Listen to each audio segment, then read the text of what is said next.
This ain't no echo chamber. We're unlocking any chain. The devil's advocate speaking, cutting through the fog. Let us explain. Yeah. Pull up, turn the volume, let the bass ignite. Devil's advocates, that's the channel. Together we fight. They ain't here to echo what the masses preach. They challenge beliefs, putting truth within reach. Flip the script, reverse the lens, ain't no fear to provoke. Unpopular opinions, watch the stagnant water smoke. They dissect the narrative, poke holes in the facade. Sharpening the mind, ain't no truth they'll disregard. This ain't no echo chamber. We're unlocking any chain. Devil's advocate speaking, cutting through the fog. Let us explain. See, the description hit hard, that's the blueprint to code. Not everyone likes it, but that's the path they strode. Challenging beliefs, that's the mission to aim. Flipping tables on conventional, fanning intellectual flame. Stepping opposing view, not for conflicts embrace, but to sharpen the blade of truth. Leave no logical trace of error or bias or thoughts that just float. They dig to the core, let the arguments bloat with substance and reason, not just empty retort. They building up thinkers, a mental fortress of thought. This ain't no echo chamber. We're unlocking any chain. Devil's advocate speaking, cutting through the fog. Let us explain. You don't go by always being right, that's a stagnant pool. Growth comes from questioning, breaking every rigid rule. Honest conversations, bold questions, a few uncomfortable facts. They lay it all bare, no turning back, no looking back. Seeking clarity over debate, either way you win. They push you to understand where your own thoughts begin. So hit that subscribe button, let the knowledge unfurl. The devil's advocates, Changing your whole world. yeah, it might make you squirm, but that's how you transcend. Listen to the devil's advocates till the very end. Peace.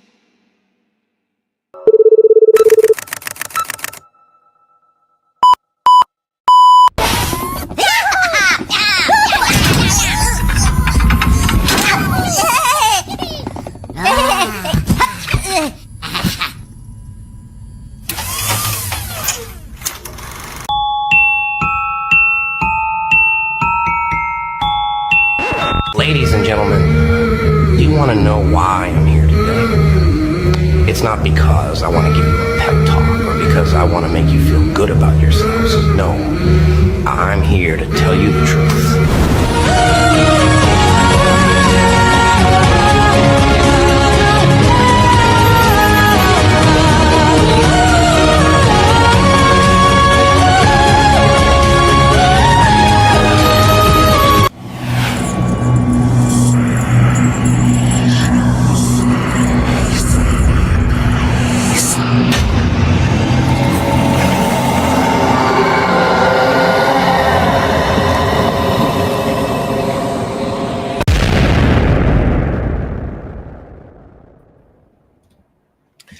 Hey everybody, how you doing? Hey, I just saw that Luigi Revolution said a lot of Luigi supporters stopped watching. Are you saying they stopped watching my channel because I wasn't talking about Luigi Manjoni enough?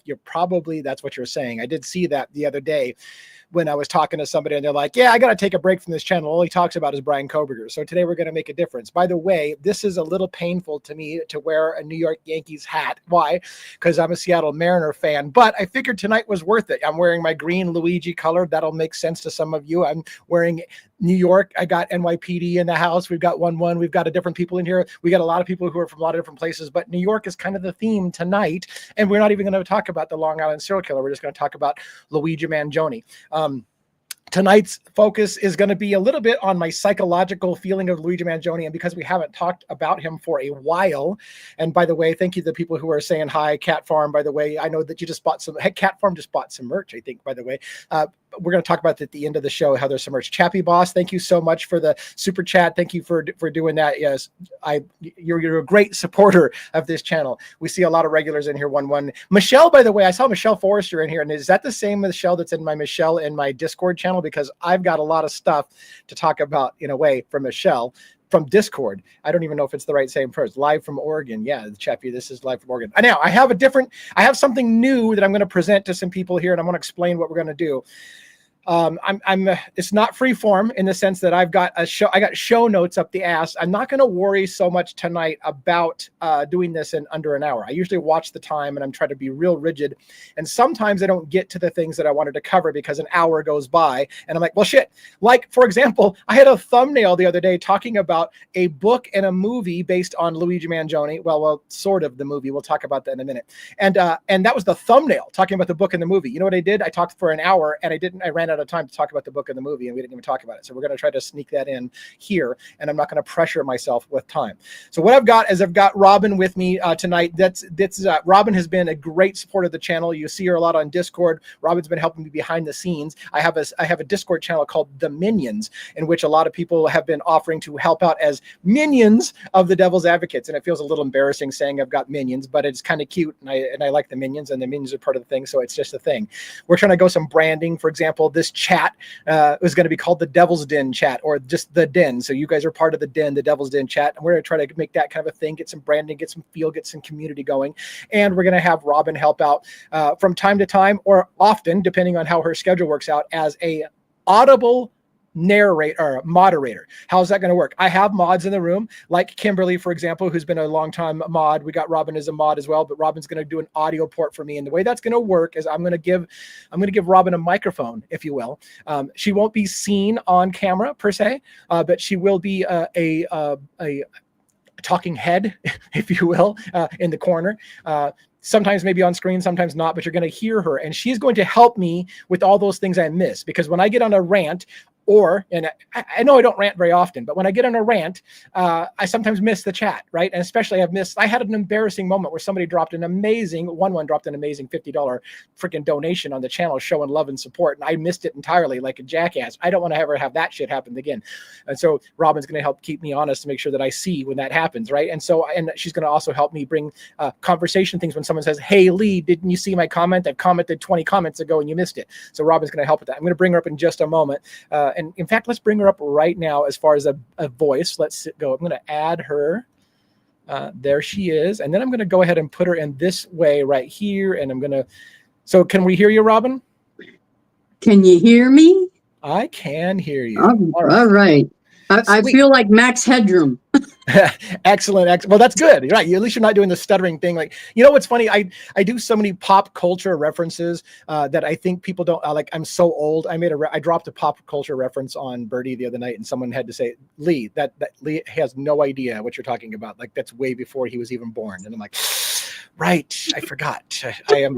I'm a little old and Max Headroom. I want to feel like Max Headroom is another one of those. You have to be a certain age to even know who the hell Max Headroom is.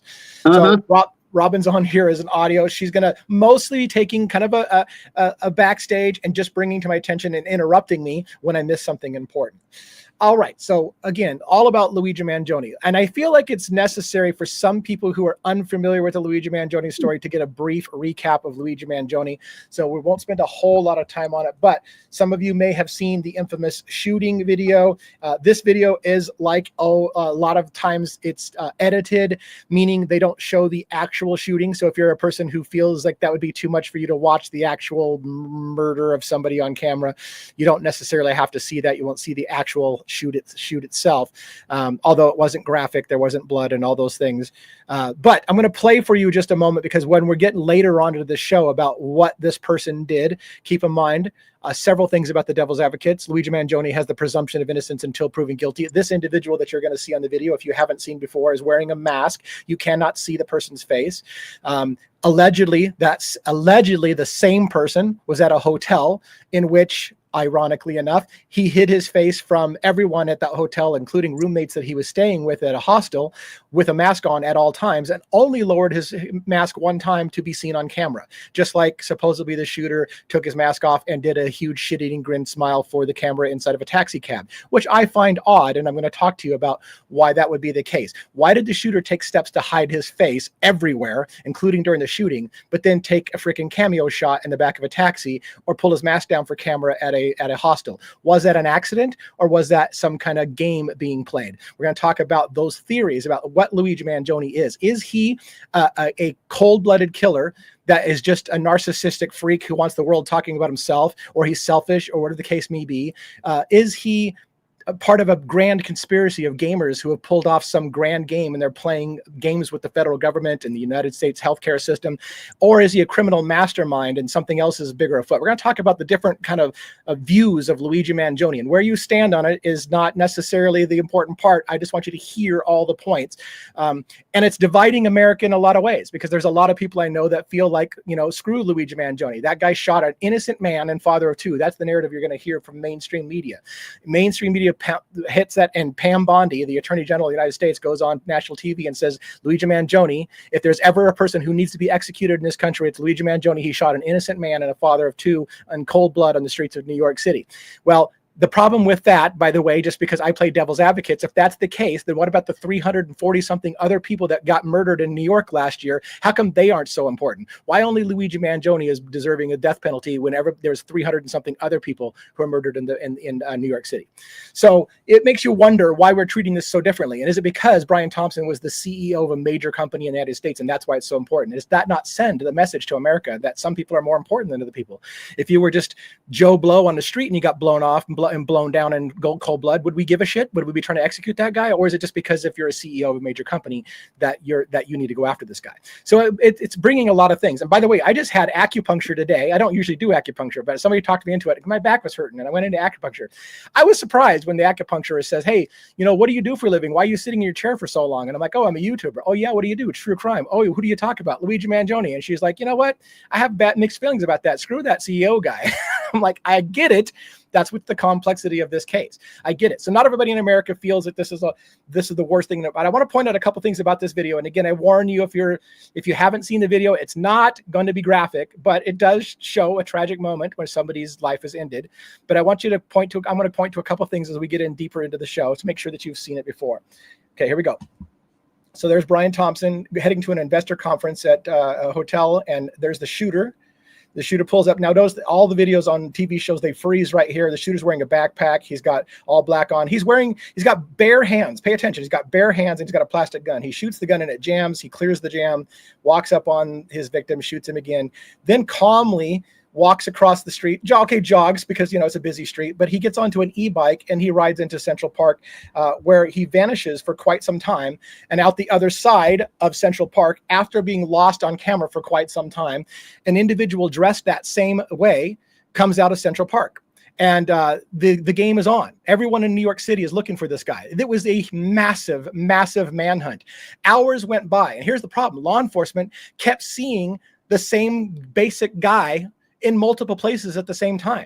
Guys that had black sneakers with the white trim on the bottom, a black jacket, a gray backpack on, and a face mask. And so they saw multiple people running around New York City. And so law enforcement started realizing that they were they had somebody they thought dead to rights. They had the shooter dead to rights, only to find out that was the wrong guy. While that happened, the real shooter, whoever he was, slipped out of New York City, and they eventually came on after hours and said, we now believe that the shooter, who they did not know at the time, was Luigi Manjoni. And again, Luigi Manjoni is only allegedly the shooter. We do not know that Luigi Manjoni is the shooter. There's many good reasons to believe that Luigi Manjoni is the shooter. But at the time, they didn't know who it was. They believed the shooter had gotten away. Now, when I saw several things, such as the big manhunt, and I thought to myself, I have never been to New York. I'm planning on going to New York in a month and a half or so. I'm going to go to New York for my first time. I've never been there, but what I've been told about New York City is that there's cameras absolutely everywhere in New York City. The one place where cameras aren't everywhere in New York City is Central Park. Oddly enough, even though it's this massive park that everybody goes to, there is a disturbingly infrequent amount of cameras compared to the rest of New York. So the oddity of the whole thing is that the shooter slipped into Central Park, where he went off camera for quite some time. And the first thing I thought to myself is, okay, so you got a shooter that you can't identify wearing black and a gray backpack, and then somebody leaves the park on an e-bike with black and a gray backpack. How do you know that's the same exact person? How do you know you just didn't get duped? How do you know that the shooter didn't simply just take off his clothes and walk out the thing? Did you have a comment, Robin? I heard a little squeak over there on your side. Oh, well, I was just going to say, I think we should thank both the Luigi Revolution and Free Luigi. They're sharing your live right now with some of their buddies over on their Instagram and stuff. Oh, yeah. Thank you so much. These, I'm not sure. I appreciate that because I'm not sure what's exactly going on with this, with my thing, but I sit at a tiny, tiny number of people on my lives. Actually, originally I was told because it's when we're going live against a lot of big names right now at the same exact time. They all go in the same time. But when I moved it didn't make my numbers get any better. So I'm going back to where I feel most comfortable, which is this time. But anyways, thank you guys for sharing that. And I appreciate that, Robin, for bringing that to my attention. So let me continue on with the Luigi Manjoni. So after some time, now I want to point out, by the way, what started to catch my attention was that this person got away in a place that has a million cameras everywhere. Then they talked about how the NYPD had found a backpack full of Monopoly money in Central Park that they believed was the shooter's backpack. And then I thought to myself, now that's fucking weird. Why a backpack of Monopoly money? And my first thought was, is this a game? Now, some people say, oh, well, the Monopoly money was just a symbolic of he shot a CEO who makes tons of money. And so the Monopoly money was meant to be a reference to this guy made a bunch of money, and that's all that it was. I believe it was way more than that. And I'm going to talk about that in a little bit here. So that was my first kind of clue. So then I started to, 5 days later, Luigi Manjoni is identified as the shooter in New York by some individuals in Altoona, Pennsylvania, because a man is there eating a hash brown at breakfast in Altoona, Pennsylvania on an early morning. And the McDonald's worker said, oh my God, I think the shooter in New York is here in my McDonald's in Altoona, Pennsylvania, having a hash brown. Now, I don't know about you, but if you guys have seen the pictures from the hostel where where the shooter supposedly was staying and pulled his mask down to supposedly flirt with a female behind the counter, it looks like Jake Gyllenhaal. It does not look like Luigi Manjoni. To this day, I can look at those photos and I think I see Jake Gyllenhaal. If I were to happen to identify somebody on camera, it would be Jake Gyllenhaal as the shooter. But for some reason, this McDonald's worker in Altoona, Pennsylvania, immediately recognizes Luigi Manjoni as the shooter that she saw on camera from the hostel, which I don't know how Luigi Manjoni looks like Jake Gyllenhaal. If I took the time properly, I would put their two pictures up side by side and show you what I'm talking about. But anyways, so the story goes that a McDonald's worker immediately recognizes him and calls for police to come in. When the police arrive, the story goes that the police one of the officers also immediately recognized Luigi Manjoni as the shooter in New York. These guys are way fucking better at their job than anybody that I've seen because I can't identify the person and I've studied those photos over and over and over again. But supposedly these people dead on had no question that it was Luigi Manjoni who they were seeing. And that's the shooter that we saw that was masked on camera during the shooting and you don't even know, but they know for sure it's Luigi Manjoni. Now, what happened during that arrest was, to fast forward a little bit, was what I would call a 100% illegal arrest. Luigi Manjoni was surrounded by police officers. At one time, a wall of officers, of 11 officers, pinned Luigi Manjoni in the corner of that restaurant, forming a human wall, separated him from his backpack that he had with him because he was cold and he was kind of on the street that night. He had been looking for a hotel that morning. By the way, that hotel where he was looking into plays into the game theory that I'm going to talk to you about with Luigi Manjoni. Why was Luigi Manjoni checking into the Horseshoe Inn? Is that important? Yes, I think it might be. Pay attention to what my theories are on this matter if you're not familiar. So Luigi Manjoni, he's detained. He's detained unlawfully because they did not tell Luigi Manjoni that he was under investigation for anything. They started asking him questions. Who are you? What are you doing in New York? What's your name? Now, again, I guess I'm not going to go super fast. I'm going to not worry about the time. So I'm going to break this down a little bit. Luigi Manjoni told them that his name was Mark Rosario, and they asked for ID, and he handed them a photo, an ID with the name Mark Rosario. Ultimately, the Pennsylvania police, the Commonwealth of Pennsylvania, would arrest Luigi Manjoni for providing false information to a police officer. However, that was not illegal.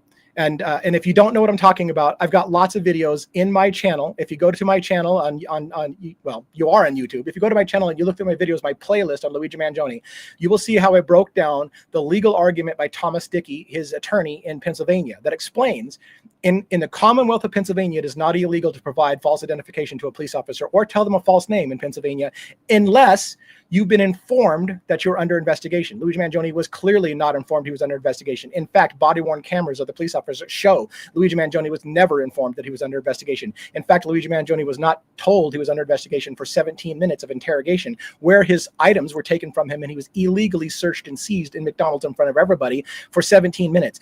At which point an officer turned to another officer and said, has he been read his Miranda rights and been told that he's under investigation? No, he hasn't. You can almost hear in that officer's voice, oh fuck, what are we doing? My God, man, read him his Miranda rights. And so they said, you know, Mr.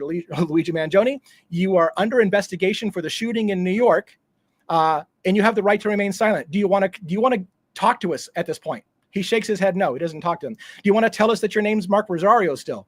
Shakes his head no. He's done. He's at the point that Luigi Manjoni has read his Miranda rights, he shuts his mouth. It was not illegal to have provided the false identification to a police officer, and I don't care how many people argue with me. I'll show you not the RCW from Washington State. It's a revised code of Washington, so I keep thinking RCWs. I can show you the Commonwealth Pennsylvania, and I can show you, and I have shown you on videos before, where the appellate court upheld that people who were stopped by police.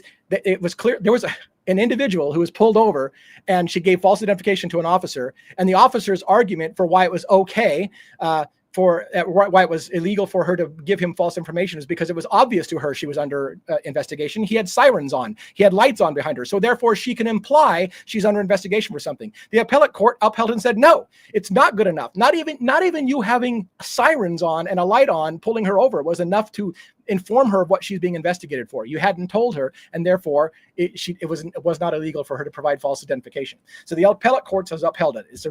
That's one of the things I do on this show, by the way, on my channel, is I try to educate you about the law. I've had a police officer who questioned me on it. They're like, I don't think that's right. I've arrested people for false identification all the time. Look up the law in Pennsylvania. Well, shit, I guess it's different in Pennsylvania. So yeah, you learn new shit on the channel. Now, much longer to get into where we're even going to get started. So that arrest happened in Pennsylvania on the person of Luigi Manjoni. In his backpack that was illegally searched and seized was what they call a confession letter. It was a letter supposedly written by Luigi Manjoni in his backpack that said, hey, to the feds, I appreciate what you guys do, so I don't want to waste your time. Yeah, I did it.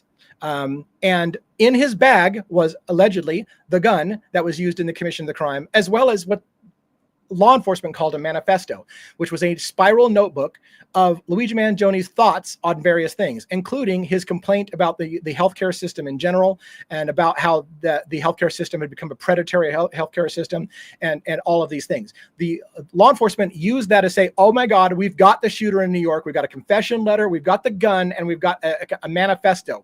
Arrest him. Problem was, it wasn't a manifesto, and that's a whole big legal fight. And there's a term in legal terms called the fruit of the poisonous tree. If that arrest was illegal, and it was, I guarantee you that arrest was illegal. Now, will a judge in the Commonwealth of Pennsylvania have the balls, or if it's a female judge, have the nerve to actually uphold the law and say, yeah, that was an illegal arrest? I don't know. I doubt they will have the nerve to admit that was an illegal arrest. But that his lawyer knows in Altoona, which is Thomas Dickey, he knows it's illegal. Luigi Manjoni knows it's illegal. In fact, one could argue Luigi Manjoni purposely baited them into doing that. There's an argument to be made that Luigi Manjoni is playing a master game of chess in this situation, which I'm going to explain to you as a possibility. So this is for you to ask yourself. Is Luigi, like the title of the thumbnail was, is Luigi Manjoni just simply a cold-blooded murderer? Is he a martyr who's taking one for the team and is trying to change the healthcare system for everyone because he's out there for the little guy? Or is he a criminal mastermind who is playing games with the federal government and the health insurance industry and everyone at a master class level? We're going to look at those arguments tonight a little bit and see what your thoughts are. You don't have to share your thoughts. You could just listen and see what you think about those. And again, I want to point out before you get all freaked out on me that I don't believe in vigilante justice. I don't think it's right to go shoot somebody down because you decided you have a beef with something. So don't think that I'm encouraging that kind of behavior or saying that it was justified. But now that it's done, let's start talking about why was it done, and are the things that mainstream media want to tell you about this man true? Is he a terrorist, as they want to say? Is he a cold-blooded murderer? Yes. Hey, Lee, maybe now would be a good time to put up a poll and see out of the three which people think is the case. I would love to do that. I don't know how to do that in StreamYard. So that would be great. I would love to, unless you just want to do a verbal poll where we're like, yeah, we can do a verbal poll. Do 1, 2, and 3. Okay. So for those little few of us who are here right now, do a 1 if you think that Luigi Manjoni is a cold-blooded killer who just murdered an innocent man and father of 2, and he's a piece of shit and needs to be executed, something to that effect. Number 2, if you think he's basically a revolutionary who's defending the little guy and did something to try to change America for us kind of thing, and he's some kind of folk hero. Or 3, if you think it's something in between that, or something, like a hybrid of that. So 1, he's a murderer and the guy should be punished to the fullest extent because he's everything you think he is. 2, he's defending the little people and he's trying to make change and he's almost a folk hero. Or 3, I'm not sure how I feel. So let's see if you get some comments. Folk hero, folk hero, folk hero, folk hero. No, there's an in between. That's perfectly fine. 1-1. 4, an option that you did not even have on the table. Fantastic. 2, yes, additional people involved. We will talk about that possibility. So it looks like from the little straw poll that we've taken, there's a fair number of people who follow this channel who believe that Luigi Manjoni might have been doing this for some kind of altruistic reason. In other words, it wasn't about his ego and it wasn't about his personal beef. It was to do something for the little people. Now, again, this is a very complex situation, and I understand that it leaves a lot of people very, very conflicted about how to feel about Luigi Manjoni. And I'm not trying to tell you how you should feel about it, but I want you to at least be able to look at all the sides of the J. Ray couldn't resist giving an option I didn't fucking give him. I did not give you the option number 4, sir. But anyways, all right. So, or ma'am, I don't even know if it's a male or a female. Anyways, so fair enough. So that's where we kind of are for the moment. And that doesn't surprise me, right? This channel, I think a lot of people who've heard me talk, I really, really defend constitutional rights. Luigi Manjoni's, regardless of whether you think Luigi Manjoni did the things that they said he did. And again, let's keep in mind the shooter had on a mask. We're not even 100% sure that is Luigi Manjoni. Again, you might think it's Luigi Manjoni because there was a confession letter, but we'll get to that in a little bit. So the point being is that it's going to be a complex issue, and then the question becomes: now that it's done, have you ever heard the logic? And I'm not saying this is right or wrong. Have you ever heard the logic that it's better for one person to die than for thousands to die? Is the death of one person worth it if you're saving thousands or even millions of lives? There's an argument to be made, and I think that's where a lot of the people who fall into the he's a folk hero kind of thing is. There's an argument to be made that United Healthcare was leading. No, well, some of this is not just an argument; it's fact. United Healthcare was leading the United States in denials of claims. People were submitting claims for things that they needed for life-saving measures, and United Healthcare had hired a CEO to make their shareholders more money. And by doing so, he employed AI technology to increase the number of denials of claims so that less people would get covered, and therefore the company would make more money. That stuff is not actually up for a debate. That is actually what happened. Brian Thompson was hired to make their shareholders more money and employed AI tools to deny people's claims more often so that the shareholders could make more profits. In fact, in the sick irony of this case, when Brian Thompson was shot and killed and they didn't make the profits they were promised, shareholders sued United Healthcare for not realizing the profits they were told. They were promised big profits. They would have invested in some other company if they weren't going to make those profits. They actually had the nerve, after the CEO of the company is shot and killed and profits took a hit, to say, where's our fucking profits? You told us we were going to make a massive amount of money this year. That should tell you a thing or two about the predatory healthcare system and people who make money off of other people's misery. So anyways, and by the way, another thing that happened that I don't talk about a whole often, and it's a side tangent, is Brian Thompson. And again, I'm not trying to villainize Brian Thompson. What I'm trying to do is educate you. This is not as simple as you think it is. Brian Thompson, as the head of as the CEO of United Healthcare, who is a daughter company of United Health Group. Andrew Whitty is the CEO of United Health Group. Brian Thompson, the CEO of United Healthcare, the daughter company. Those two individuals were under investigation by the Department of Justice. They were under investigation for insider trading, for doing things that were basically antitrust violations. They were buying up every little small company involved in the healthcare chain, including hospitals and doctors, all the way down through the advocacy groups, the groups that sit between a patient and your insurer to make sure you get a good deal. They bought that person, the go-between, so that you didn't even have an advocate. They owned the go-between. At some point, the Department of Justice came in and said, that is disgusting. You're owning too much of the pie. You're leaving people with no protections against a predatory system. You're under investigation. Now, before that investigation was made public to everybody, Andrew Whitty and Brian Thompson cashed out 15 million to 50 million of their personal shares in United Healthcare before the stock took a shit when it was announced that they were under investigation. They purposely profited a crap ton of money by insider information, knowing that they were under investigation and lying as they sold off their their stock so that they could get it at the better price before it took a shit. Now, again, if you're okay with that, yeah. I think Michelle Forrester has a really cool question. Okay, great. Let's see. You gonna tell me or pin it, or where do I need to go up? Okay.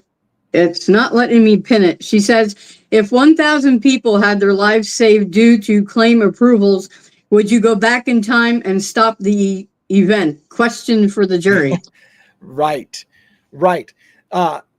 That's a great question. And again, it's we're going to get to, man, this is going to go long, by the way. So I apologize for those who can't stay this long. We're going to get to an episode of Law and Order, a fictional show called The Folk Hero. And one of the comments they made was very similar to what you're saying, Michelle. There was a comment made. Are you saying that if this man, his policies were to have existed and he wasn't shot and killed, that X number of people would be dead today because of his policies and they wouldn't be walking anymore? That was kind of the same kind of effect. It's like, how many people would be dead right now if they were continuing to deny their claims? Now, again, it was a fictionalized show, but the impact was much the same way. If you look at a jury and say, how many people are dying every single day, every single minute because of denial of claims that should have been approved, then is it okay that we're going to bitch about one person dying when thousands of people are dying because of the policy? So that was kind of made in the episode of Folk Hero. Interesting thing about that, Luigi Mangioni's attorney is an advisor on that fictional show. So I find that super, super interesting. All right. So we're done with the recap of that. So real quickly, okay, I'm not doing anything quick tonight. Let's just cover a quick couple of pieces of news about Luigi Mangioni that I didn't cover from the time before, and then we'll get into the breakdown of the psychological. What is Luigi Mangioni? Is he a murderer? Is he a martyr? Is he a mastermind? So I wanted to point out a couple pieces in the news. You may have heard New York prosecutors have violated Luigi Mangioni's HIPAA violations. By the way, in the case in New York, his primary attorney in New York is a woman by the name of Karen Agnifilo. Her husband is named Mark Agnifilo. Mark Agnifilo just got done with a high-profile case representing P. Diddy. If you remember the P. Diddy trial, Mark Agnifilo was her husband. Karen Agnifilo took on Luigi Mangioni's case. She is a top-notch. Some people refer to her as the Lamborghini of lawyers. She is like who you go to if you got a lot of freaking money. And so who paid for Luigi Mangioni? That's another interesting story. Who paid for Luigi Mangioni? And by the way, Luigi Mangioni, because a lot of people feel the way some people in here did, that he's a man of the people in some way, has raised over $1 million in crowdsource funding because people are throwing a ton of money. By the way, people who are donating to Luigi Mangioni in the tune of $20,000, $30,000 at a pop on their own money include doctors and law enforcement officers who are donating to Luigi Mangioni. So not everybody thinks Luigi Mangioni is a piece of shit. There's a lot of people who realize that something bigger is going on and they want to see this man get a fair trial. Already, Luigi Mangioni has faced at least 4 constitutional violations. Eavesdropping on attorney-client privileges, that was one that the district attorney's office did in New York. They listened in on a private phone call between him and his attorney. Somebody got somebody got recused. Recused is the term. They got recused from the case. They had to step down forcibly. They had to be kicked off the case because they illegally listened to Luigi Mangioni's private attorney-client privilege calls. That is a constitutional right in our country. They've also violated his rights just recently with the HIPAA violation, where they literally, the district attorney, again, holy shit. I try to be brief. Holy shit, the district attorney literally lied and created a false subpoena and told Aetna, who was Luigi Mangioni's insurance company, you are under subpoena by the court, which was not true. He just made that up. And you have to appear in court on a certain date, which is not true because that date never existed. There was no court date. Or you'll be held in contempt of court if you don't provide me all of Luigi Mangioni's personal health records. And they did. Fucking illegal 10 times out of 10, illegal. And yet they're standing by her. It's totally okay. This article here is telling you, yeah, it's okay. It's okay. We did that. We really didn't get all that much information about Luigi, and it was a never mind anyways. The fact that we lied about the subpoena, the fact that we lied about the court date, the part that we lied about threatening them with contempt of court if they didn't give us his personal records, don't worry about it. It didn't really matter that much anyways. It wasn't anything important in there. Well, good for you that you didn't find anything important that you could use, but you still broke the law and somebody should go to jail. Will it happen? No, because if you're the government, you can break the law, apparently. That's the message we're sending in America. All right, so That's one of the news. Here's the other news I wanted to point out. Two things. Is it this one? Yeah, upcoming book. We'll get to this one. Luigi Manjoni is, by the way, going to be the focus of an upcoming book. Guess who's going to write the book? James Patterson and Vicky Ward. They just wrote the book on Idaho recently. James Patterson, right? James Patterson is a famous novelist, a fiction novelist. Now, all of a sudden, he's decided to get into true crime, along with Vicky Ward, who is a journalist and has been a journalist and has studied this kind of stuff for a long time. Now, Patterson is loaning his name to Vicky, or Vicky's loaning her name to James Patterson. I'm not sure which way it goes, but the two of them have decided to jump into the true crime world, and they picked up on like 2 of my 3 cases, Idaho 4 and now Luigi Manjoni. So they've got a book. But one of the things I want to point out to you is something that Vicky Ward said about this. This is their, so, you know, it talks about their first collaboration, which is Idaho 4. But this, I think there's a quote down here.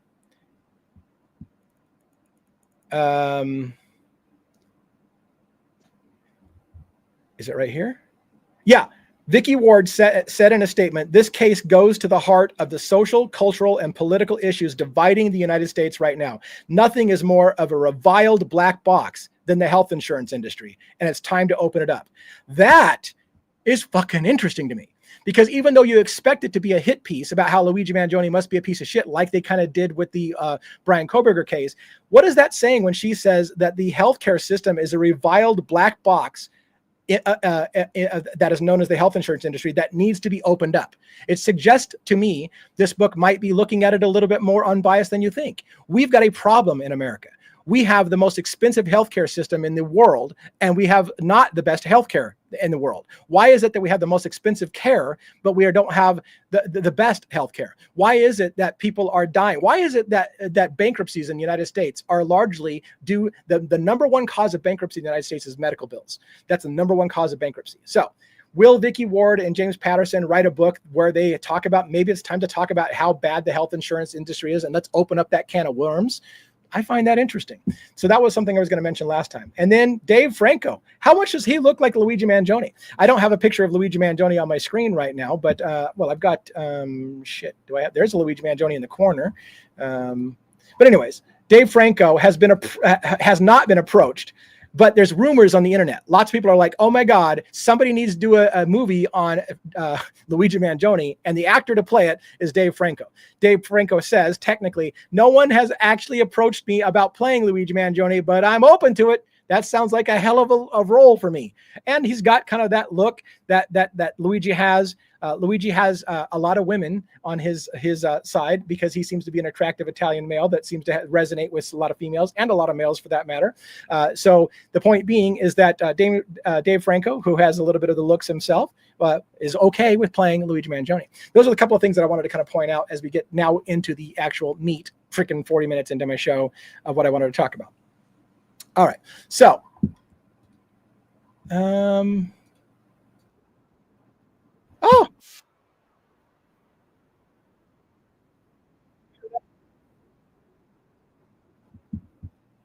hello. Yeah. Do you hear the audio playing? Well, for some reason I've got I can hear you. No, I've got a tab open that's playing audio over top of me talking, and now I can't even hear myself, and I can't figure out which tab of all the million I've got open that's playing. So how fun is that? You know what? Here it is. That's the one. We're going to shut that down. Whew. All right. So what I wanted to point out, I feel like we're getting ahead of ourselves. Well, yeah, upgrade. So let's talk about this. Now, what I found out was after Luigi Manjoni was arrested and all these things came out about the monopoly money, we started to find out in America about Luigi Manjoni. Luigi Manjoni was a student of the University of Pennsylvania, where he was one of 2 people who co-founded this group called Upgrade at Penn State. It's the Upgrade program, which is the University of Pennsylvania Game Research and Development Environment. It is a group for gamers developing game theory and games at the collegiate level, right? And so Luigi Manjoni, I realized, was a gamer. And now all of a sudden we have the monopoly thing, and I'm like, oh, okay, so now we've got a gamer who's into games, and that people were making connections to the Mario brothers because now we got Luigi. And by the way, is it not weird that the fake ID that Luigi Mangione presented was Mark Rosario? And to me, and I've said it a million times, that sounds a lot like Mario. I made a video. I'm like, is Luigi Mangione simply player 2? Because in the game, Mario Brothers, right? Luigi is player 1 and Mario is player 2. So, or sorry, other way around, Mario number 1 and Luigi number 2, right? So whatever the point being is that I was like, are these guys working in tandem? Did the shooter get away, Mario, and did Luigi take the fall for it?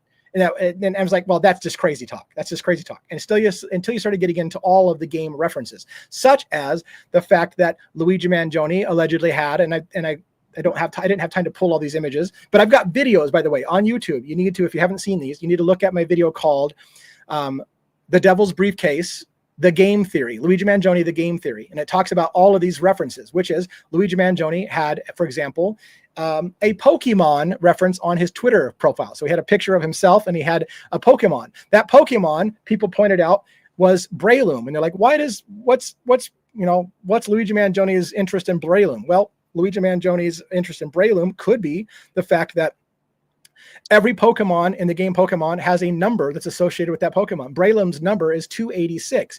Somebody pointed out that when Luigi Mangione's account was closed because he was arrested and no longer posting, the last post he made was number 286. And like, isn't that weird? The last post he made was 286. The Breloom was 286. What the hell's with this number 286? And then it came out. Well, by the way, the shooter, I'm going to get back to the 286 in a moment. The shooter, by the way, the bullet casings had the words deny, defend, depose, or deny, delay, depose, or whatever.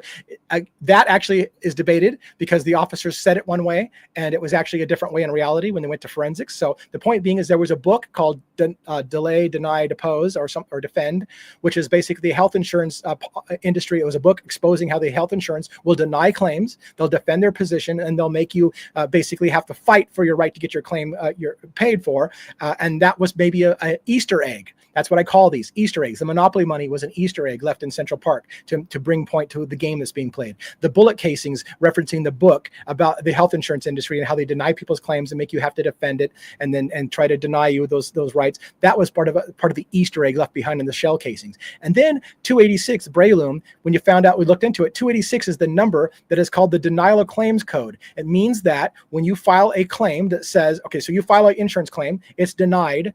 And then what happens is that when it gets denied, you have a certain number of time, a certain amount of days where you can fight that denial. After that wears out, it's denial code 286. You have lost your right to appeal due to the time expiring. You didn't appeal in a timely fashion. What they don't tell you is that a lot of people don't even know they have the right to appeal. They get a rejection letter. Sorry, we're not going to cover that. And that's it for most Americans.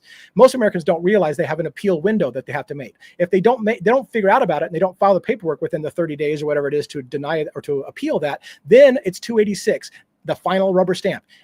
Your appeals time has run out. So was Luigi Mangione or whoever was in control, now keep in mind, that may not even be Luigi Mangione. It may be whoever was in control of Luigi Mangione's account on Twitter. Did that person leave an Easter egg for somebody? 286 posts, 286, the denial of claims. This is all about the health insurance industry. If that's the case, what's going on here? What kind of shooter just goes shoot somebody in New York and then leaves all these Easter eggs, casings that have words on it to take you to a book, hidden references to denial of claim code 286, monopoly money left behind, and getting arrested, by the way, in Altoona, Pennsylvania, which happens to be a big reference to the Monopoly game. If you remember back in the day when I was growing up, Monopoly was a game that McDonald's always had. They had the Monopoly game and everybody got these little stickers and they put it on a little board and it was all exciting. It was a coincidence that Luigi Mangione happened to be arrested at a Monopoly. At a McDonald's where the Monopoly game was popular kind of thing. And it goes on behind that. There was people in the internet sleuths who pointed out that where he was arrested, and this blew my mind. However, I want to do a little caveat. However, you have to do it a certain way. The distance from the shooting of Brian Thompson to the place where Luigi Mangione was arrested is 286 miles. So that was like, oh my God, It's how many Easter eggs are being let in. Now, to be fair, if you just direct route it on GPS, that doesn't come out to 286 miles. It's off. You have to take a certain specific route to get 286 miles. But that also in itself may be a clue. Does the route that you have to take to get from the shooting scene to Altoona, Pennsylvania in 286 miles, does it take you through someplace that's important? Is there a criminal mastermind behind these things? Or is it just weird ass coincidences and we're living in a simulation and weird shit happens? So those are things for you to consider. When Luigi was, and again, by the way, the Pennsylvania Railroad was a big thing, you know, in the Monopoly game, Pennsylvania Railroad, where Luigi Manjoni was arrested in Altoona was right next to the Horseshoe Inn, which was a major place that was part of what established the Pennsylvania Railroad. There's a lot of potential Easter eggs if you think that there's criminal masterminds who are laying down Easter eggs for those who are smart in the public to uncover all of the clues. But maybe I just have too much time on my hand and none of that shit's happening. All right. So then I started to realize when I was talking about okay, so the shooter goes into Central Park, he disappears for some time. All of a sudden, police are chasing multiple suspects that look the same way and going different directions, and they lose him and he slips out of the city. Several things kind of bothered me. One, the shooter was barehanded. Remember, I pointed it out at the beginning, barehanded, holding the gun. The shooter also, before the shooting, was drinking a bottled water or something like that and laid down either a wrapper or a bottle right in front of a camera, as if you couldn't have more purposely wanted to make sure people saw what you're doing. Look, everybody, I got my fingerprints all over this and I'm laying it on top of trash because there was a big pile of trash day, everybody's moving shit out, laid it on top of that right in front of a camera. And I said to people, man, that looked deliberate to me. Then Luigi Manjoni is arrested 5 days later and he's got gloves in his backpack. And I thought to myself, this makes no sense. So you're going to go on the run for 5 days. You're going to go on the run for 5 days. You had gloves. You could have worn gloves during the shooting. Why didn't you wear gloves during the shooting? What isn't adding up? And then I started to ask myself, is it possible? Is it even remotely possible that who did the shooting is not the same person who left the fingerprints at the scene? It's not the same person as Luigi Manjoni, and it's just some kind of mastermind game. Will we find out later on that the weapon that was found in Luigi Manjoni's backpack isn't the same weapon that fired the bullets in New York, because it's just similar. It's not the same one. Was there a group of people who had the same backpack, the same weapon, the same kind of thing, and conspired together? So then comes the movie and the book, How to Blow Up a Pipeline. So How to Blow Up a Pipeline was a nonfiction book about how protests don't work in this country to make change. Voting new people into office don't work to make things happen in this change, in this country.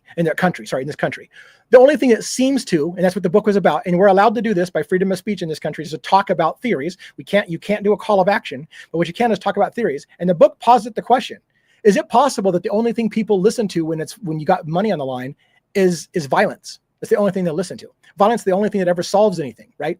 Luigi Manjoni, by the way, had a Goodreads account in which he was talking about Ted Kaczynski's book. And one of the lines that was in there is a statement that Luigi Manjoni supposedly resonated with that said, the statement that violence never changes anything is the words of cowards.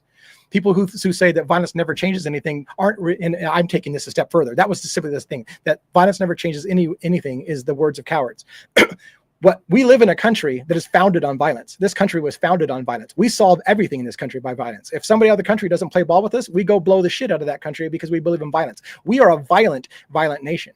So taking the attitude that violence never solves anything, apparently you aren't living in the same country the rest of our, because our founding fathers established this country on violence, on assassinating their own soldiers and shooting them in the head from trees in order to found the country. But now we call them heroes, and founding fathers, we call them patriots. We sing their praises, even though they were treasonous to their own country. They were traitors. So in time, sometimes the acts of a vigilante become celebrated, and in time, you begin to see that, well, maybe that's when things changed. So it's a nuanced, very nuanced thing.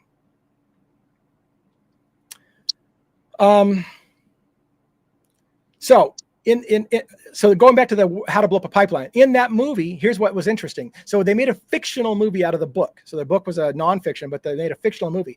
In the fictional movie, which I watched because someone told me, hey, Devil's Advocates, if you're starting to even think this way, that there might have been a group of conspirators, you need to watch the book, How to Blow Up a Pipeline. What was the book about? The group what happened in How to Blow Up a Pipeline, the book, was a group of people who were in their 20s decided that they all had a problem with a system. It was environmental, oil companies or whatever. They decided that they were going to do something about it to make change. So they decided to blow up a pipeline, to commit an act of violence against. Now, in that movie, it wasn't against a person, it was against an industry, but they decided to impact an industry. So they decided to commit an act of eco-terrorism. This group of individuals conspired together in secret over a period of time, long period of time, coming up with a big elaborate plan.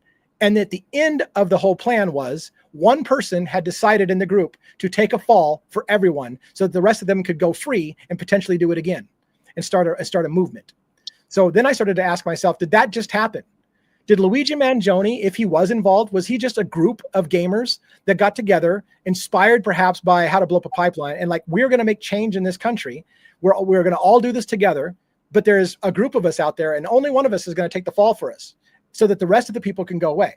And I said, is there going to be another shooting? Did the real shooter get away? Did Luigi Manjoni take the fall? Because it's literally just the script from How to Blow Up a Pipeline, where an individual purposely takes the fall so that the rest of them can get away. Then I started to come into things. And so, by the way, just to show you a little bit about Luigi Manjoni, this is Luigi Manjoni in like 2020, I think, at a gamer convention where I think supposedly he wins this game on some showdown that he's having here. I was going to play a little bit. Yeah, you can. It doesn't need to have sound, but it's just kind of funny watching this whole thing play out, and it's just Luigi. It's just Luigi being Luigi. He's like a kid, but he's a gamer. And so is this a gamer who conspired with a bunch of gamers? What happened with Luigi Manjoni, by the way, is that Luigi Manjoni went dark sometime around June, and his family reported him essentially missing, incognito, whatever, in July. And months later, Luigi Manjoni shows up having gone dark and shoots Brian Thompson. Did it take Luigi Manjoni, if he is the shooter, did it take him 6 months to figure out how to shoot somebody? I would argue with you, he doesn't need 6 months to figure that out. Something was happening during those 6 months. Was there a grand conspiracy at hand? Was there a group of individuals plotting something big? Is there a long game that we don't know about? It's questions that I start to ask and made this story very interesting to me in the early stages. All right, I can pull that off the screen. Well, maybe I can pull it off the screen, or I can just sit there and keep playing it all day long. Then Luigi Manjoni, if you guys probably know about this as well.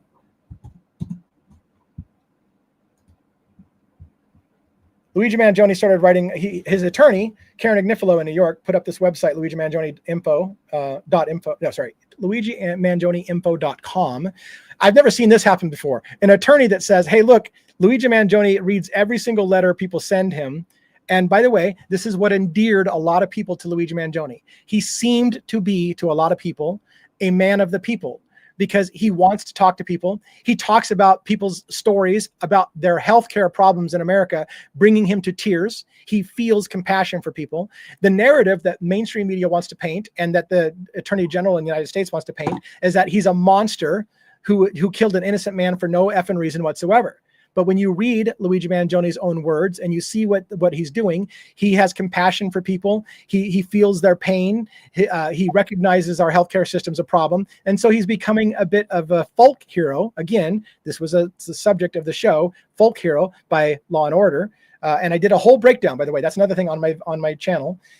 Maybe Robin can throw the link up if she can find it, but I have a video on Law and Order, folk hero, and it's basically breaking down the psychological message they're trying to send, which is this guy a monster, or was he standing up for the little people, and do people love him? Like, people were literally trying to hide in the fictional show. They're trying to hide the shooter from law enforcement and help him get away. That happened in the fictional show. It also happened in real life. There were people in real life who were saying, I hope they never catch this guy. This guy's a freaking hero. Now, again, how you feel about it, I'm not trying to tell you should feel that way, but I'm saying that that's something that many people realized. There was a certain part of the population who was saying, this guy is trying to stand up for the little people because the big people have been effing America for a very long time. Now, on this letter log, I just wanted to show you, how do I know Luigi Manjoni is getting my letters? And this guy literally wrote, he kept the log inside the prison. He's overwhelmed and grateful for everyone who's been writing to him. He wants everybody to know that he reads every single mail that they send to him. And he wants to let you know, I want you to know how you can know. I read every letter you've sent me. I'm going to keep a log, the first and last initial of the person's name who sent it to me, the last 2 digits of their zip code, the date that it was postmarked, so that you can look yourself up on the list and prove that I have seen your letter. And he's been doing this forever.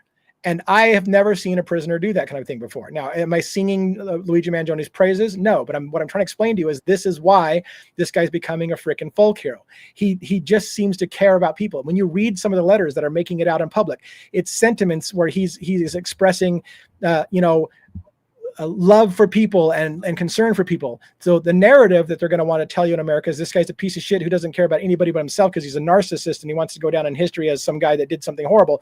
Is that the case? Or is this guy a guy who cares about the people, who hears your pain, who wants you to not forget why this was done? It goes down in infamy. And again, whether you think I don't believe in vigilante justice, let's get that clear. But now that it's done, do we need to evaluate what's happening here? So anyways, that's the letter log. By the way, many of you may know, I started a tradition when people kept asking me, hey, Devil's Advocates, why aren't you writing to Luigi Manjoni? I mean, you've been covering this case. Why aren't you writing to him? And I'm like, I don't know. In May, I started writing to Luigi Manjoni, and every single week I'd write a letter to Luigi Manjoni. I started to pick up that same habit with Brian Koberger and with Rex Heuermann, the other case that I'm covering in New York, the Long Island serial killer. And so every single week I pin a letter to these individuals, just letting them know what I'm doing on my channel, what we're looking at, the constitutional civil liberties issues that we're looking into, and how it's playing out in the public and what people are feeling about the case. And I write to them every single week. My letters have made it to Luigi Manjoni finally. I've written him 13 letters. 2 of my letters are on this letter log. I won't point them out necessarily, but they are on here. I've seen that he's received my letters, so now I know he's getting them. Will Luigi Manjoni write back to me? He knows that I cover a YouTube channel. He knows that I will share those letters with other people. I've told him about that. So, and yes, on my Substack account, I've got written letters of the ones that I've done. Thank you, Robin, for pointing it out. I give you copies of the written letters recently, but months of the letters have been read to members only area, which is pretty cheap on my channel. To get $3 for $2.99, you can get a member only subscription. By the way, don't be surprised if from time to time, I wouldn't want him to do it now because he does it too often, but there's some people in here who would drop free gift memberships on you, and you can get a free peek and get to watch all of those letters that I've written to Luigi Manjoni and hear how I'm trying to get Luigi Manjoni to engage in the story and tell us what's going on. If he writes back, yeah, and will he be able to write back? Somebody says, will he be able to? 100%. Luigi Manjoni is writing back. People have gotten verified, including Karen Agnifilo. Karen Agnifilo has stated on her website, yes, Luigi Manjoni, there's a letter circulating out there that says it was written by Luigi Manjoni. That indeed was written by Luigi Manjoni. Luigi Manjoni is writing back to people. He is allowed to do that. His attorney can advise him not to talk about his case, but he is allowed to talk about it. He does write people back. He writes people a lot of time. In fact, we're going to look a little bit about some of the letters that have been attributed to him that might not be his. Here's one right here. I'm going to show you a couple things. So this is a letter that allegedly was written by Luigi Manjoni. He does handwritten notes. I've seen letters from his that seem to be 100% legit that are written all in handwriting. But he's also got these interesting letters like this, where it's 27 things I'm grateful for. When he turned 27, Luigi Manjoni allegedly wrote this letter saying the 27 things I'm thankful for. And he lists a bunch of different things, up to 27 things he's thankful for. Signs his name at the bottom, and this block that's redacted is a personal note that Luigi wrote. He also wrote this up at the top. I want to talk about this, and I want to talk about the letter log and some cipher ideas that, again, how smart is Luigi Manjoni? Is there something massive going on behind the scenes? This letter, for example, Luigi Manjoni had, it's numbered something of 81. So that's what's up here. And he's got this triangle, it got this weird shape, and it's like letter number, whatever, 33 of 81. For some reason, Luigi Manjoni has 2 famous letters that have gone out. One was a very, very cryptic message. Again, I would argue that there's a game, I think, potentially being played right in front of everybody's face. And what's weird is you have to believe that the feds know that that's happening too, but they aren't stopping it. So it makes you wonder what the fuck's going on there. I'll explain that in a minute.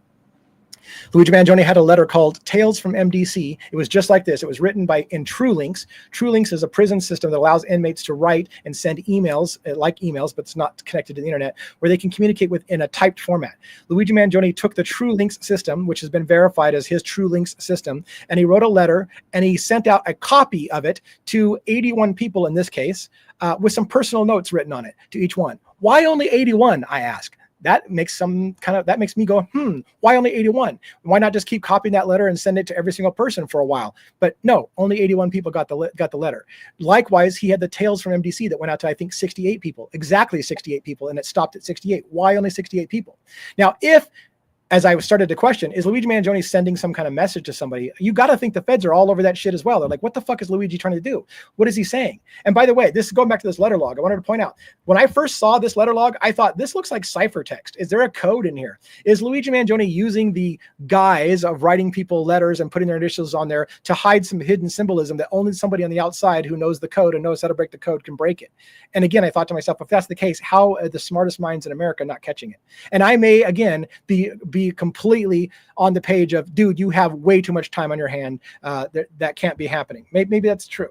But there it is. So that's what I thought. And again, I have the letter. Let me see if I can pull up the other letter. I wanted to show you. I'm going to pull up on a different screen real quick the assets that I've got for this show. Hopefully I'm not boring you to tears. I don't feel like we're getting a lot of energy in the room. So maybe I'm boring the hell out of everybody tonight. And so if that's the case, I apologize. Let me see if I can find this letter. Yeah, here we go. Let's pull this over to the screen. This is a copy of the Tales from MDC. Notice in the lower corner of this page, you've got 12 of number 68. So there's only 68 letters. Look at this. Luigi Mangione, and I believe that this has been verified as Luigi, writes this little symbol about a song, Up from the Bottom by Linkin Park. Holy shit, if you haven't seen the video Up from the Bottom by Linkin Park. Talk about somebody who might be sending messages. This letter in itself has got to be one of the potentially creepiest videos or letters you've got if you look at it from my lens. I've got a video about MDC the Meddler. It's called Tales from MDC. And I talk about, is Luigi Mangione sending a message? Is that this story is very, very symbolic. It's about a moment where Luigi Mangione refers to being in his prison when a cockroach comes out and surprises him, and how he takes his shoe and he squashes the cockroach in his cell and flushes it down the toilet. There are some who believe that that was a metaphor for shooting Brian Thompson, and that would be dark. That would be dark. But if you look through it, there's weird symbolism about the night before Christmas. 'Twas the night before such and such, and not a creature was stirring, not even a mouse. You can maybe see it on the screen. Not even a mouse, not a leaf. There's symbolism all through the letter. And so I broke down my analysis that I think there's symbolism. I think a message is being sent in these kind of letters. And then you have the carpe diem, seize the day. So Luigi Mangione writes this in here, defendant in the triple trap cup. What the hell is that? And then he said, what is the word cup? Commonwealth of Pennsylvania versus Luigi Mangione, United States of America versus Luigi Mangione, people of the state versus Luigi Mangione. It's as if you're seeing inside the mind of Luigi Mangione. He thinks in code. He thinks in acronyms. He thinks in messages. So is Luigi Mangione sending some kind of message? Is there a possible way, way deeper element than just a narcissist who decided that he wanted to be popular one day and shot Brian Koberger in the back? Or Brian Koberger, what the fuck did I just do? Brian Thompson in the back. See, I got too many cases going. I just blended the two. All right, so I'm not going to spend, I was originally going to spend a little bit of time reading you some of the creepiest parts of this letter. And by creepy, I mean, it's only creep. It's so funny. So many people told me, devil's advocates, dude, he literally just had a cockroach in his cell. That's all it is. And I'm like, I think you're missing something if you really think that's what that letter is. Now, again, I want to point out that some of these things can't be 100% verified. Snopes, for example, here's Snopes. What do we know about Luigi Mangione's alleged 27 letters, 27 things letter? You know, they'll basically say at the end of the day, there's not enough verified evidence to confirm or debunk whether it's true or not. They give all the reasons why people think it absolutely is true. They give reasons why they think it might not be true. They're undecided. It probably is. They know it is his True Links number. They know it's exactly formatted like a True Links number is there, but AI is easy to manipulate things. The thing that made it more resonate with me is that multiple copies of that same letter were going out there and they were all identical. They had the same exact words in the same exact places. They were all identical. The only thing that changed was Luigi Mangione's handwritten notes on the margins, which to me was a way to verify the integrity of the letter. It wasn't being manipulated because everybody was coming up with, hey, here's a copy of my letter. Here's a copy of my letter. Oh, you got one too? And then when they showed their images, you're like, that's the same exact letter every single time. So it kind of gives authenticity to it. So God, this is a much longer than I expected it to be, and I'm looking through what I was going to cover, and I feel like I'm going to miss the point. I'm going to drag you too long. So, if you looked at the swagger of Luigi Manjoni. And I have audio here, but I'm not playing the audio for you. Right. So this is Luigi getting arrested, and they're bringing him in. Now, what you can't hear on audio, because I'm not playing it for you, is he says something to the effect of, this is an insult to the American people and their lived experience. And he's talking, and people are like, what is he talking about? He's saying it's clearly an insult to the American intelligence and their lived experience. Is Luigi Manjoni hot about the whole healthcare system situation? Is he a vigilante? We've got some more video coverage. I was going to show you his infamous perp walk. Oh, here's the perp walk. Let's go here. No, this is him in the courtroom. I just want to show you his demeanor a little bit. The audio, it's not as important. I just want you to watch his demeanor. This is a highly, highly intelligent man. And when everybody talks, he's leaning in, he's helping with his defense. There are people who say Luigi Manjoni is going to go for an insanity defense. That's completely bullshit. Luigi Manjoni is 100% invested in his own court case. They've asked for laptops for him to help out with his defense of his case. You can't do that if you're pleading insanity because your client is insane or inability. The fact that they have been asking for him to have his laptop to help with his defense means they're not going for an insanity defense. Luigi Manjoni is full on board of defending himself and helping with his defense. So is there a long game? And he'll see, for example, Luigi Manjoni, somebody else is talking and Luigi is fully intent on them. He's listening to every word. You can see him processing things. Again, Luigi Manjoni is fully vested in this. And what is the game? When I saw his swagger on TV, do I have the perp walk? Did you guys see the perp walk? Everybody in America has seen the perp walk, right? But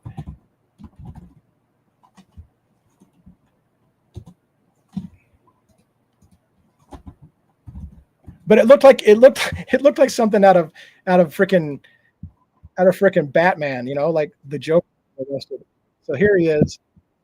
He's got this huge swagger. He smiles. He's very aware of where the camera's at. He's very confident.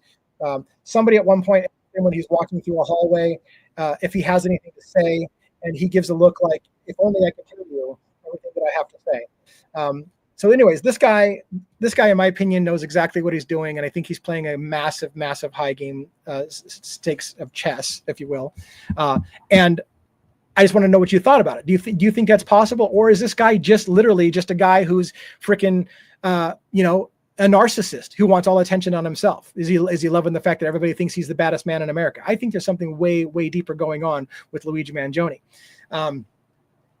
So what I want to do is go ahead, Robert. Did you have something? I heard you make a noise over there. Well, I really think that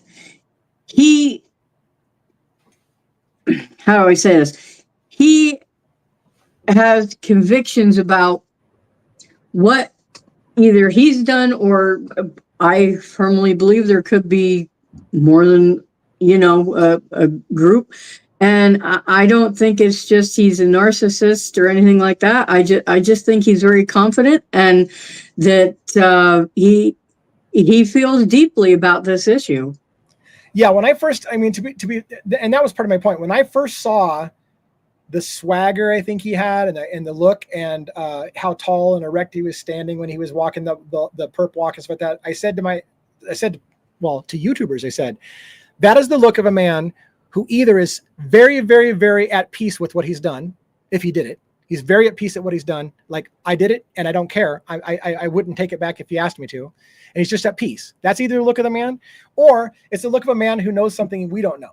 That this is just a long game, and that he's got a, as I called it, a get out of jail free card if we're playing Monopoly. Does he have an ace up his sleeve? Are we going to find out later? I wouldn't be surprised. Are we going to find out later he's an airtight alibi and he couldn't have been the shooter? And that part of that, the reason why he's like, yeah, let it play out, because you're going to find out I couldn't have been the shooter, and then you're screwed. What are you going to do then? So I don't know. I'm looking for some comments to feed things, because while I was going to go a little bit further, I feel like the energy level is a little lower tonight. Maybe it's just too deep, and I didn't expect it. I don't think I expected to be so serious. It was a very, very serious conversation. I didn't even drop any F-bombs, did I? I didn't make any appropriate jokes or nothing. I probably lulled everybody into a sense of freaking comatoseness, or whatever you want to go. Oh, but I did want to show you. I told you that Michelle, and I don't know if it's the same Michelle from my Facebook group. had a couple of AI stuff that I really loved. Let's see if I can do this. Let's go add a file, a video file. Let's do this one. And let's see if I can put it on screen for you.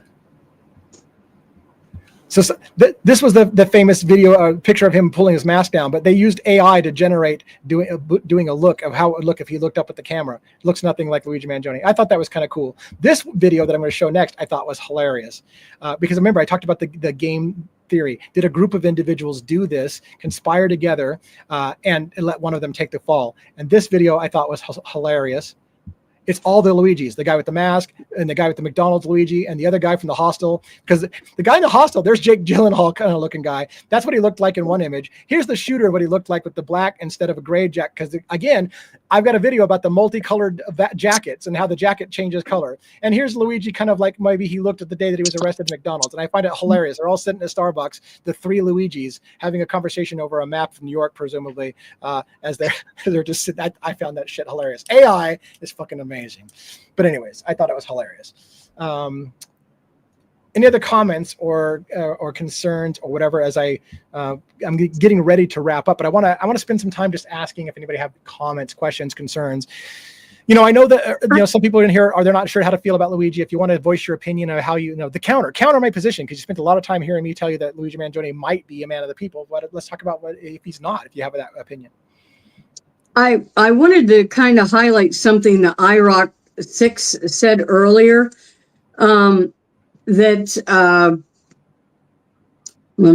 he said, stop buying bad food, refuse to get mortgages on expensive houses, stop using big box banks. And the food issue, I really feel ties into the healthcare, because it's almost like the agricultural industry and healthcare industry are kind of working together against the people. Because if you have a bad diet, if you can't afford good food, then you're not going to be as healthy and you're going to require more healthcare. Yeah, and I'm going to get back to that in a second. I wanted to comment real quick on this comment before it goes too far, but I'm going to get back to that healthcare thing in a second, which is that this person said, Elizabeth says, I think his swagger is a bit of masking and he's trying to hide that he's freaked out. I bet it is. I will say, yes, there's a moment where Luigi Manjoni takes a deep breath and a sigh, and that is sometimes a sign of nervousness, right? So he's nervous. He could be like trying to calm himself, calm his nerves. So he takes a big kind of thing, so there is signs that maybe it's a masking behavior. I'll give you that. But Luigi Manjoni allegedly had said in that confession letter something to the effect of he wasn't the best spokesman to talk about how bad healthcare in America is, but if you wanted to, people should educate themselves by reading Elizabeth Rosenthal's book, An American Sickness. That book was a disgusting expose of just how bad the healthcare system has gotten in America, and that was written quite a long time ago. The bad part is I decided to read that entire book from my YouTubers, and we read every single chapter, and I broke down how it relates to Luigi Manjoni, how it relates to the healthcare system crisis in America. And as we went through it, the disgusting part is, while the book said basically how everything went wrong in America and what you can do about it, when you got to the end of the book, there was nothing you could do about it. That was essentially the message of the book. Here, it's fucked up. It's a horrible system. It's out of control, and there really isn't anything you can do about it. Hopefully things will change in the future. That was kind of the message of the book. It was very depressing to get to the end of that book. Any other comments, questions?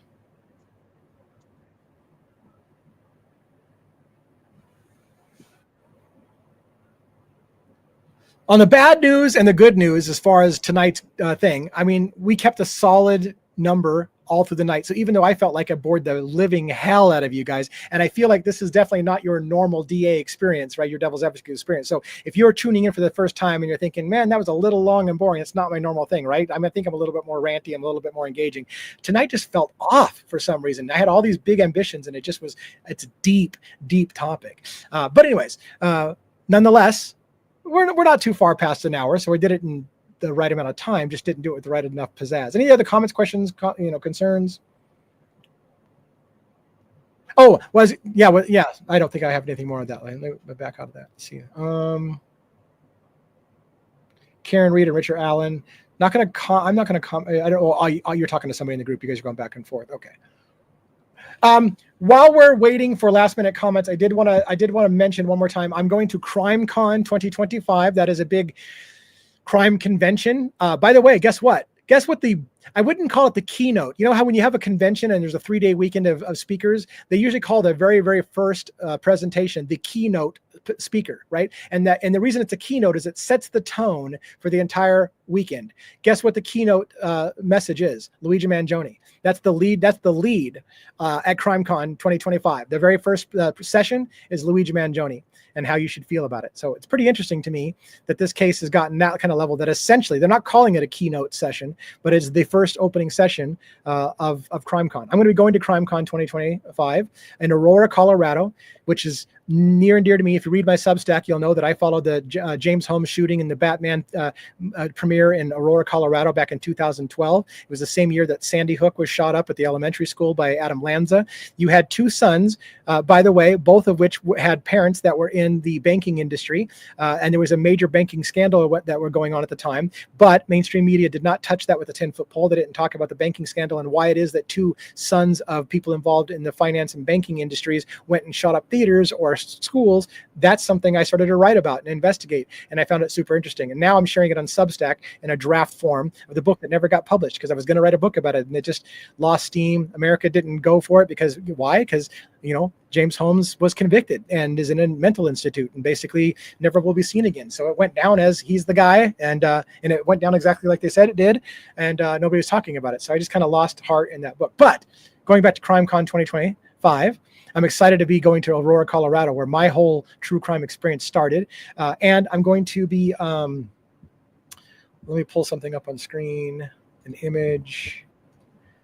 I'm going to be wearing my own merchandise at the CrimeCon because I wanted to be able to advertise my channel and hope to grow that a little bit. So I've got Devil's Advocates sweaters, zippy. So I got a hoodie, I got a full zip hoodie, and I've got a V-neck tee. And in order to do that at my local, because I'm trying to support local business in my area, so I've got a local screen printer, and screen printing is better quality than when the iron-on patch kind of garbage that you get some places. So I went for nice quality stuff with screen printing that was done well and not some kind of iron-on patch kind of thing. And I went to do this so that I could wear that to CrimeCon and advertise my channel. I got business cards. I'm trying to be a channel that's much bigger than I am right now. Maybe I've got a freaking little man's complex, but I'm trying to be a bigger channel and I want to advertise myself. So I made these, but guess what? They said, hey, you need to have a 25-piece minimum. So, you need to order more. You can break that up. You can do it in 12 large hoodies or, 3 smalls or whatever. I made a best guess at what people wanted. And now I'm asking you guys, I gotta make the final commitment on what sizes and styles I want of those 25 to 35 pieces I'm going to print. And I'm selling them now on my website at devilsadvocates.info/shop. So you can get a hoodie, you can get a zipper hoodie, or you can get a V-neck tee. If you like these, you got to get that order in right away because I got to tell the screen printer what my exact order of larges versus smalls, whatever. You can order those online. You can pay for it online. It's a pre-sale. I'm going to have them printed in a few weeks. I have to have them in my hand by September 1st because the CrimeCon is like September 5th, and I'm going to be driving there. So I told them September 1st is your deadline. I have to have all these things in my hand by September 1st. So if you want one, we can put the link up on the screen. Devil's Advocates. I got it. Okay. So again, I feel a little bit weird asking for people to buy merch, but you know what? They look pretty badass. I think they look badass, and I'm going to. They're awesome. I think they look slick.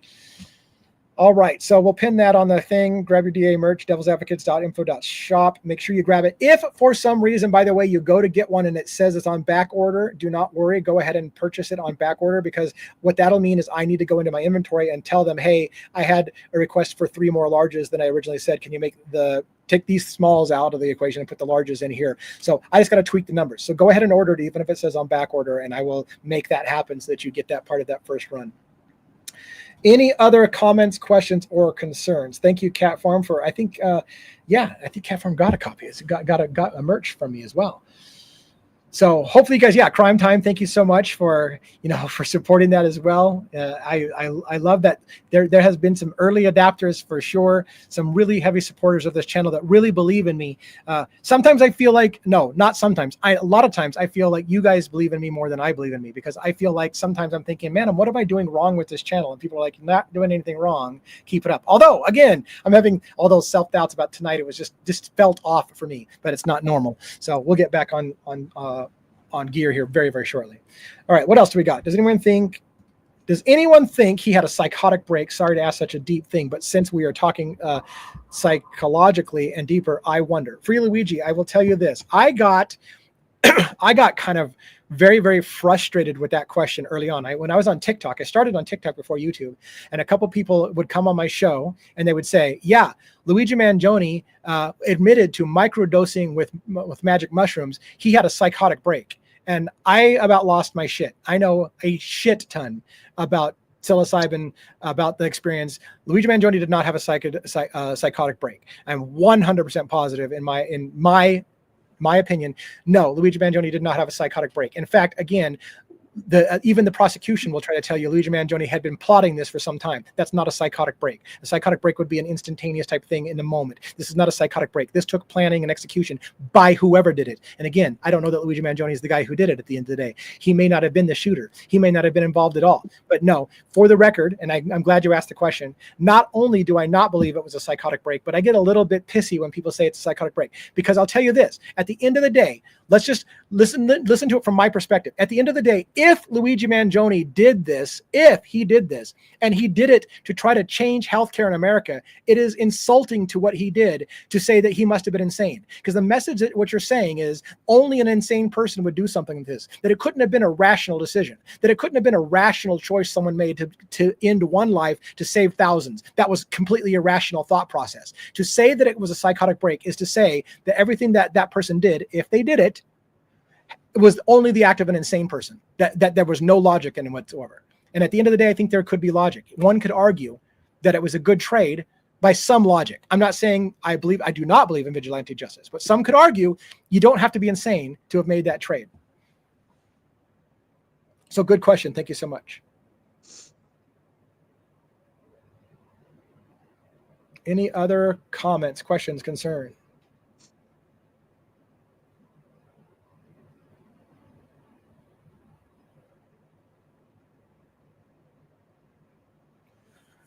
All right, so we've gone a little long. I've been a little boring tonight. I'll admit it.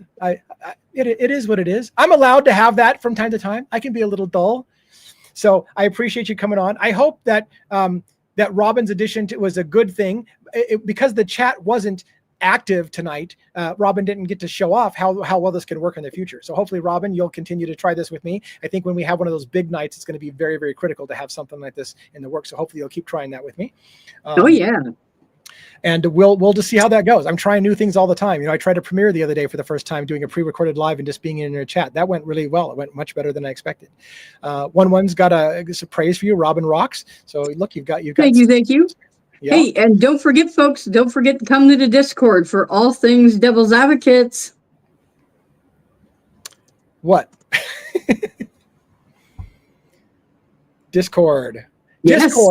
Discord. Yes. So I had somebody tell me, oh, I thought you had to pay to be a part of your Discord. Discord is not something you have to pay for. It's free. You can get in for free. There are a couple of what I would call hidden channels or invite-only channels. In particular, for example, in the Brian Koberger case, crime scene photos were starting to come out, and I realized that those crime scene photos could have been super graphic. Guess what? They're not super graphic. We haven't seen anything super graphic yet. But because it could have been potentially super graphic, and because I didn't want people being disturbed by something they can't unsee, I made a channel that was invite-only. So if you get in there and you're like, hey, everybody's talking about the graphic images in this channel, I don't see it, just ask, can I get added to that channel? And I'll add you. But anyways, Discord is a free place to hang out. We're trying to make it a bigger and bigger community. There are some real regular people. Michelle had all these cool AI things. I shared a couple with the AI things that came into my chat. It was awesome. I love that. Keep doing that for me because I love working that stuff in. I want to do that more often. So yeah, thanks for the Discord shout out, Robin. I appreciate that. Anything else?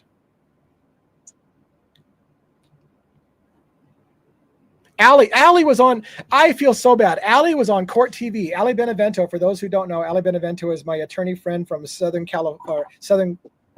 Carolina. I don't know why I'm messing that up. South Carolina.